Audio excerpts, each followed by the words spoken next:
dikkati na dañu doon wax ne président Macky Sall day mooy nal opposition bi tribune yéene kaay ne déet fi mbir yi tollu kay laaj ba mooy ndax du opposition ci boppam ñooy nal seen bopp yéene kaay bi dee média bi ne ma xool ay élection présidentielle lu toll ci ñaar fukk ci doomu aadama taxaw samp seen dënd ne ñoom ci boppam ay candidat lañ loolu nag bu wasaarewul opposition bi lan moo ko wasaare tribune naan maan ba nii rek ci opposition classique bi mën nañ cee jàpp daanaka fukk yoo xam ni nee ñu ñoom candidat lañ bankal sa baaraam Boubacar Camara candidat la bankaatal Bougane Gueye Dany candidat la bankaatal Malick Gakou candidat la bankaatal Ousmane Sonko candidat la bankaatal Mamadou Lamine Diallo candidat la bankaatal Abdou Mbaye candidat la bankaatal Khalifa Babacar Sall candidat la bankaatal Karim Meïssa Wade candidat la ñii ñëpp laa ni la buñ tàbbalul seen candidature yëpp géej samp nañ seen dënd nag ngir nekk ay candidat président fii ci réewum Sénégal lii bu yàqalul opposition bi ndax mën na koo defaral ca pur Aliou Ndaw ñu ne candidat la Mary Teuw Niane ñu ne candidat la El Assane Niang docteur Abdourahmane Diouf Amsatou Sow Sidibé Mimi Touré ñoom it xamle nañ ni bëgg nañ nekk président wu réewum Sénégal yéeni kaay bi naan xooloon nu ñu dëgërale taxawal ab opposition bu dëgër këcc nga xam ni candidat yi nag doon nañ ñoo xam ne mën nañu jaamaarloo président Macky Sall ndax gënul boole seenug doole daal di yiraat bu baax code électoral bi lépp loo xam ni dëgg la fas yéene jam opposition bi gaañ leen ñu sempi ko teg nee xam nga fi mbir yi toll am na ci opposition bi ñoo xam ni fekkinte du leen wàññi dara Khalifa Babacar Sall Karim Meïssa Wade ñoom moom am na nder mbelle goo xam ni mi ngi tegu seenu ndoddu seen candidature fi mu ne mi ngi tegu ci digg loxol waa ji Idrissa Seck bu nekkee candidat waa réew mi dong lay roñ-roñal àndal léegi nag fii ba opposition bi muusoon faaw mu am dara kenn mënu ci lenn suusaa naan man moom Idrissa Seck ma ngay mën a wëre de loo foog Idi day fi mu ne mi ngi ci tànku xool ne sampem ndëndëm te bu sampee ndëndëm nag bu demee ca deuxième tour président Macky Sall lay àndal moom Idrissa Seck daje na ak ay nitam waaye yooyul yàbbi ci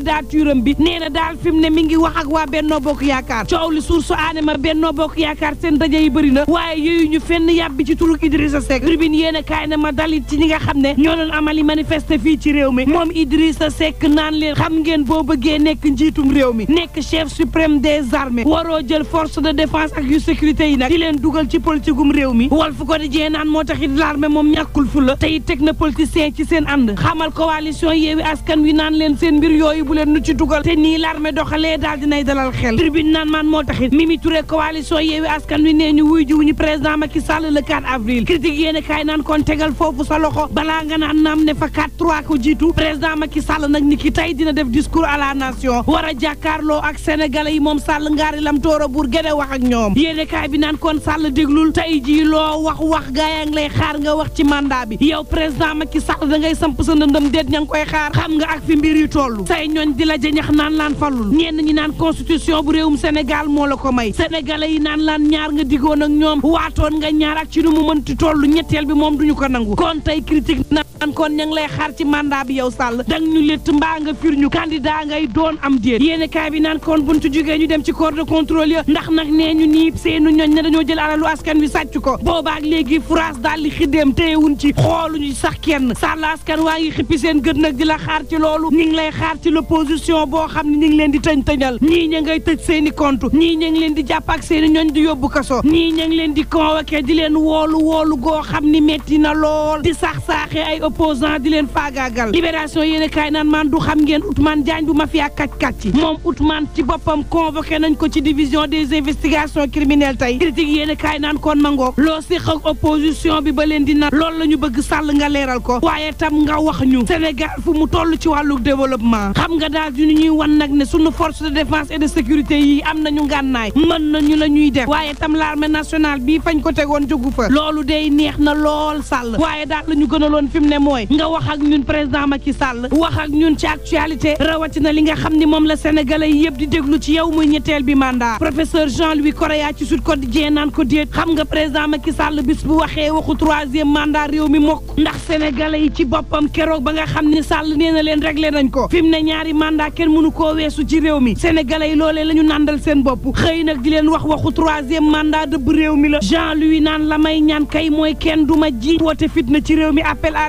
insurrection waaye daal la ma leer ba leer mooy moom Sall day bu ne candidat la réew mi raw ba digg ak suul daañu rukkee fu ne ndax nag moom président moo leen ko digoon te duñ ko nangul réew mi dana déborder fu ne askan wi daañu génnee fu ne ci mbedd mi daal di fippu Korea naan tiit naa lool ci sama réew bés bu président Macky Sall taxawee nag naan candidat lay doon critique yéen kaay naan kon moo taxit défilé bi neex na de wane ngànnaay neex na waaye Sall nag lu mu nar ci sunum réew mi ëllëg lañ koy laaj Sud Quotidien en tout cas Sénégal dana wane ni juróom benn fukki ak ñett ci ren mu moom boppam l'armée bi daal pare na ngir wane dooleem ak sañ-sañam lu toll ci ñeenti junni ñaari téeméer ñeent fukk ak ñaar ci personnel ju force de l'ordre yi war a génn ñeenti téeméer ak fanweer ak benn ci ay woto ñaar fukk ak ñaar ci luy naaw juróom benn fukk ak juróom benn ciy fas junni ñetti téeméer juróom ñaar fukk ak juróom ñaar ci élèves étudiants civils fas yéene nag défilé wane seen bopp tribune yéene kaay naan kon opposition bi du ci bokk ndax nag yeewi askan wi Mimi Touré nee ñu président Macky Sall bëgguñu da nga ñoo woo ñëwuñu yeewi askan wi naan réew mi mokk na jaxasoo na rëmbaajoo na yow Sall lii boo ca tontuwul amuñu lu ñuy toogaanoog yow Mimi naan kon delloo ma assemblée nationale wala du ma ñëw waaye tam waxal ni doo doon candidat wala du ma ñëw maître Moussa Diop ci yéene kaay bi naan tere mu ta bàyyil mu gis-gis nga Sall mii bés bu taxawee ne candidat lay doon réew mi dina metti wala le quotidien ne ma palais de justice day booba yëngu na ña ngay sampub laaj nag ci juge bi nga xam ne moo daal di atte Ousmane Sonko ak Mame Mbaye Niang ba fii yéene kaay bi daal di may xamal ne parquet beeg partie civile bi ñi ngi def kéemtalaay kattan waaye nag acte de jugement bi ci boppam lan mënta jot l'info yéene kaay naan moom maître Branco dafa tuumaloon Sénégal porte parole bu gouvernement bi Abdou Karim Fofana koy tontu Branco naan du président Macky Sall mooy tànn kii ñëw layal Ousmane Sonko ndax fi mu ne nag coowal Sonko tiital na leen te budul woon ak Élysée lambay ñaaw Abdou Karim Fofana naan ko déet kan moo jugee Élysée ñëw ci palais bu Sénégal bii fii ci Sénégal am nañu juge yoo xam ne mën nañu àtte te libre nañu mënuñoo nangu nag keneen ca bitim réew duñu wax ni ñuy àttee te naan kon yow Branco boo yemoon sa place riigu ci sab ànd kenn du la dàqee ci réew mi bari na ci avocat yoo xam ni bàyyeekoo nañ bitim réew ñëw layal Sonko kenn dàqu leen waaye bëgg jógee ci bitim réew ñëw di xas Sénégal ak askanam di xas ay njiitam bëgg woote fitna ci réew mi duñ la bàyyi nga dugg lii quotidien naan kon moo Idrissa Seck mbaa xam nga ni demoon nga kër Sonko naan kon Idrissa Seck yaak Ousmane Sonko daje ngeen ñaar fukki fan ak juróom ñaar ci weeru mars bi lu ngeen waxtaanee ak lu waraloon nga dem seeti Ousmane Sonko vox populi naan réew maa ngi bax diggante Kayaar ak Mboro nappkat yaa ngi fay xeexoo lu mittiwaay ay gaañu daal di fay bari ay gaal ñu daal di leen fay taal ay vidéo yoo xam ni boo ko xoolee faaw sax yaram daw ñuy gaañante ba seen kanam neewi ñenn ñu daal di leen di lakk ba nu ñuul libération yéene kaay ne ma waxtu wi nga xam ne ña ngay xëccoo ko pëccxoo ci wàllu politique suñuy doom moom ña ngay daw Sénégal di wut ëllëg gu ñoŋ di ca faatu nag ca bitim réew ay sénégalais yu nekkoon Tunisie doon dem Europe ñoo faatu ci gaal yi tollu nañ ci ñaar fukk ak benn Serigne Modou Abdoulaye Diop soxnaam Mame Diarra Diatta ak ñaar ci seeni doom bokk nañ ci ñi nga xam ne ñoo faatu Le Soleil yéene kaay naan boobu day Maroc ma ngay xam le ni digganteem ak Sénégal nice libération yéene kaay naan man Sénégal day boobi la fi nice bëriwul Assane Diallo mii dafa taal wotoom xam le ni daanaka fukki million ak benn ga mu jële woon ci société ba def ko ca woto ba dafa daal di tàkk ndeke yoo Assane taal woto ba ngir ni mëy ak million ya tribune yéene kaay naan man Adama Faye mii ñu gën koo xam ci bébé Macky moom it da doon chantage Adja Oulimata Dioum di woo soxna si di ko yekk ketembe di ko wax maar day taali moom Adja gannaaw ba ñu lanketee ba ni ko niib loxo saa si tembe day daal di dañ koy jébbal kaso libération yéene kaay naan man xale bu góor bii jibi 2016 la dawee woon Genève ndaxub italienne la fa faatoon faat bu ñaaw ay barre de fer yéene kaay bi naan man mu dawee Europe jaar ci yoonu suuf dugg Sénégal boobaak léegi nag jaay na kër fameem daal di effacer ay trasam daw fameem section de recherche ubbi ci l'enquête topp xale bu góor bi ba ña ngi ko fekk mbaaw muy jaay woto nee nañ ko nii bu waay yéene kaay bi xamal ma ni ba nii yoonu Sénégal nangu ko jébbal waa Europe ak lu mën a am mbokk yi ñuy ñaan jàmm tey